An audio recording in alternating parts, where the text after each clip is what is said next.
hoje, frente ao grande desafio de mudanças climáticas e à necessidade urgente de redução de emissões globais de gás de efeito estufa, o melhor uso das florestas e o melhor aproveitamento dos recursos naturais e a conservação das florestas, ela se torna a estratégia essencial para que a gente, de fato, consiga estabelecer um contexto de equilíbrio e de, no longo prazo, atender ao que a ciência demanda. Reduzir o desmatamento é uma das oportunidades que nós temos à nossa frente, de mais rápido retorno e, talvez, de efetividade maior no curto prazo. Durante o mês de abril, a média superou as 400 ppm pela primeira vez em todo o Ártico, disse o pesquisador Peter Tans, da NOAA. Estamos a aumentar os níveis de CO2 na atmosfera em um jogo perigoso, diz ele.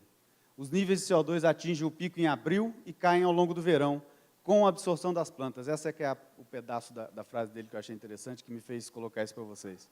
Por causa dessa variação, as médias registradas em 2012 deverão ser um pouco menores, cerca de 393. Ou seja, foi a absorção das plantas que manteve a média abaixo dos 400 ppm. Então, acho que isso é muito emblemático para mostrar a importância de florestas para toda essa questão climática. Isso posto, eu queria falar com vocês de um assunto que eu chamo de o paradoxo florestal brasileiro. Nós temos, dos nossos 6 biomas, 5 biomas são florestais. A gente tem um imenso capital natural, um estoque de carbono, enfim, dos maiores do mundo. Temos uma altíssima produtividade florestal, vou mostrar alguns indicadores mais adiante que confirmam isso. Temos o maior bloco de floresta tropical do planeta. Temos aí em torno de 13% do nosso território que está protegido. Esse é um lado positivo da moeda. Agora, o outro lado da moeda é que a gente tem 70% das nossas emissões de carbono estão ligadas a desmatamento, estão ligadas à conversão de uso do solo. A gente tem menos florestas plantadas do que Japão, Estados Unidos, China e Índia. Ok, Estados Unidos, China e Índia são países tão grandes quanto o Brasil, Índia um pouco menos, mas Japão, entende? Quer dizer, é ridículo a gente perder essa competição para o Japão. Eu tive a coisa de uns 2 meses atrás em Luiz Eduardo Magalhães, que é uma região de fronteira do Cerrado, que está sendo devastada, teve até uns 2 ou 3 anos atrás os maiores índices de desmatamento do Cerrado e do Brasil, esse município do oeste da Bahia. Daí eu ouvi de agricultores que vieram me perguntar, olha, como é que a gente faz para restaurar o Cerrado, hein? Eu falo, por quê, pô? Porque o nível do lençol freático está baixando. Porque estão percebendo que estão tendo problemas de abastecimento de água para irrigação, o que traz prejuízo para o seu próprio negócio. Tá? Então, não são só ambientalistas dizendo. Eu acho que tem uma oportunidade para se restaurar por uma lógica de negócio. Tá? Como o André falou bastante de floresta, eu vou falar de clima. A gente está numa rota ainda de aumento de concentração desses gases de efeito estufa. E o nosso limite, considerado um limite razoável, para que a temperatura média do planeta não suba 2 graus, é 450 ppm. Então, se a gente tiver considerar que cresce 2 a 3, no ritmo atual, cresce 2 a 3 ppm por ano, nós estamos falando aí em 25, 30 anos, né, no máximo, antes da gente ultrapassar. Isso se a gente estabilizasse as emissões onde estão agora, se elas não estivessem crescendo. Né? Mas as emissões continuam crescendo. Em 2005, eram próximos de 45 gigatoneladas. 45 gigatoneladas, né? Bilhões de toneladas de CO2 equivalente, juntando todos. Nós, o ano passado, fomos para 51 gigatoneladas. 51 gigatoneladas. Então, aumentamos 6 gigatoneladas. Isso no período que teve Copenhague, que teve Durban, etc. O que a ciência está dizendo para a gente é que, se a gente quiser ter uma chance de 25% de não passar de 2 graus aumento de temperatura, que supostamente é o que a gente aguenta, a gente não deveria emitir mais do que 1.800 gigatoneladas de carbono durante este século. Uma espécie de um orçamento de carbono. O que significa 1.800 gigatoneladas durante um século? Significa uma média de 18, né? 18 gigatoneladas por ano. A gente emitiu, em média, nos primeiros 10 anos desse século, 45 gigatoneladas por ano. Então, 450 já foi. Do orçamento de 1.800, 450 já emitimos. No ritmo que a gente vai atualmente, nós vamos chegar em 2015, que é o ano que supostamente a gente vai acordar, né, as metas de redução de emissões para todos os países. A gente vai ter emitido já 700 gigatoneladas, das 1.800 que a gente tem. Então, em 15 anos, a gente vai ter consumido já 700 dos 1.800. As demandas sobre o que hoje é a maior parte das nossas emissões, por exemplo, energia, é uma demanda crescente. Hoje, 60% das emissões globais é energia.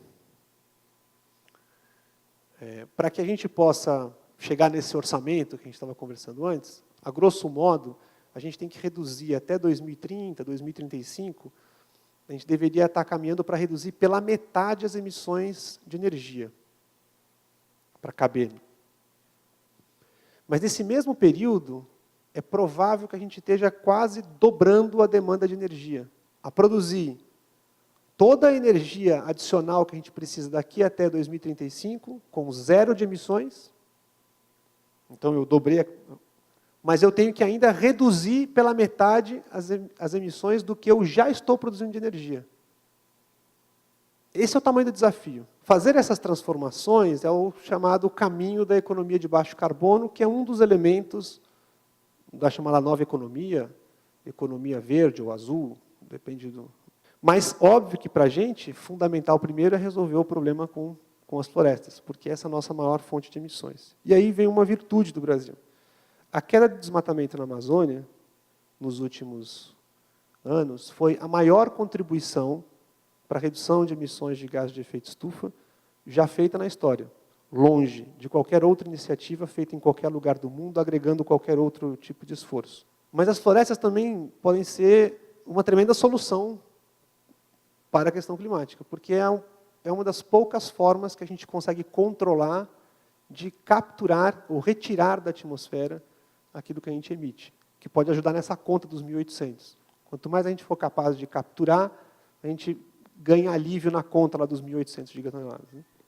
3 coisas absolutamente fundamentais. A primeira, o quanto antes, o mais rápido possível, a gente precisa dividir esse espaço de carbono definindo metas para todos. Segundo, tem que precificar carbono. Não tem outra maneira de fazer isso. Essa história toda que a gente tem que reduzir incentivos para o que tem muita emissão, aumentar incentivo para o que tem menos emissão, é tudo legal, mas isso se traduz numa única coisa, tem que precificar carbono. O carbono tem que ter valor. E o terceiro, a gente tem que zerar a perda líquida de florestas no planeta. Então, no caso brasileiro, a gente tem uma meta que está expressa no Plano Nacional de Mudanças Climáticas, de 2008, que é zerar a perda líquida de floresta em todos os biomas até 2015. Na Rio+20 para o dia seguinte, para os próximos anos, em termos de processo, como o Tasso mencionou agora, o quando chegaremos a quais acordos sobre todos os temas dessa agenda com compromissos concretos. Né? A gente tem exatamente 30 minutos para cumprir essa fase. Então, do que se trata? A gente tem 9 propostas para esse tema de florestas e mudanças climáticas. E nós vamos trabalhar sobre essas 9 propostas a partir de agora.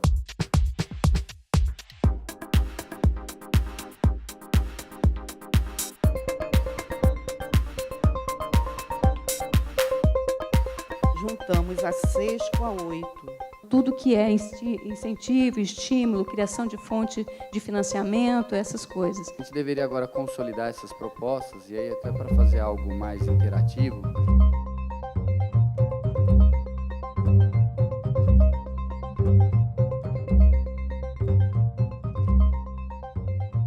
A primeira proposta que a gente sai do dia de hoje é estabelecer fontes de financiamento novas, adicionais e ampliadas, e fortalecer e garantir acesso existentes no âmbito das Nações Unidas para os países em desenvolvimento e menos desenvolvidos. A segunda proposta que obteve mais votos foi a relacionada a metas de redução de desmatamento, e sai daqui com a seguinte redação: incluir metas globais para a redução de desmatamento e degradação florestal e conservação e restauração de ecossistemas naturais entre os Objetivos de Desenvolvimento Sustentável, para zerar perdas líquidas de florestas. Ponto. Estas metas devem ser integradas à promoção do desenvolvimento econômico e social.